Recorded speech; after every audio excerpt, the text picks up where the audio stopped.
Hi 10th பசங்களா, 2 mark கிராமர்ல 6 out of 6 வாங்க முடியாம இருக்கிறதுக்கு என்ன தெரியுமா ரீசன்? டென்சஸ் எங்க சேஞ்ச் பண்ணணும் அப்படின்ற கிளாரிட்டி கிடையாது. ஆக்டிவ் வாய்ஸ், பாசிவ் வாய்ஸ்ல டென்சஸ் மாத்தவே வேண்டாம். டைரக்ட் இன்டைரக்ட்டுக்கு மட்டும்தான் மாத்தணும். ஆனா இது நிறைய பேர் நம்ம கன்ஃபியூஸ் பண்ணிக்கிறோம். அடுத்ததா நம்மளுக்கு இருக்க மிகப்பெரிய பிரச்சனை என்னன்னா, ரூல்ஸை ஞாபகம் வச்சுக்க முடியல இல்லையா? ஸோ இதே ரீசன்ஸை தான் இந்த வருஷத்தோட கடைசி வரைக்கும் சொல்லிட்டு இருக்க போறியா, இல்ல இப்பத்துல இருந்து படிக்க ஆரம்பிக்க போறியா? ஜஸ்ட் ஒரு 1.5 மணி நேரத்துல 6 அவுட் ஆஃப் 6 எப்படி வாங்கணும்னு நான் உனக்கு சொல்லித்தரேன். படிச்சு எழுதிட மாட்டீங்க? கண்டிப்பா எழுதிடலாம் இல்லையா? ஸோ அதுதான் இன்னைக்கு நம்ம பண்ண போறோம்.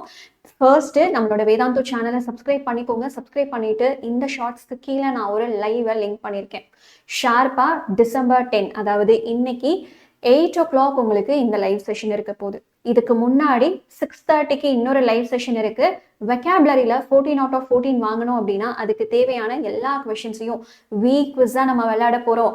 ஸோ 6:30க்கு ஒரு week quiz, 8 o'clock 2 mark grammar பார்க்க போறோம். ஸோ மறக்காம எல்லா லைவ் செஷன்ஸையும் ஜாயின் பண்ணுங்க.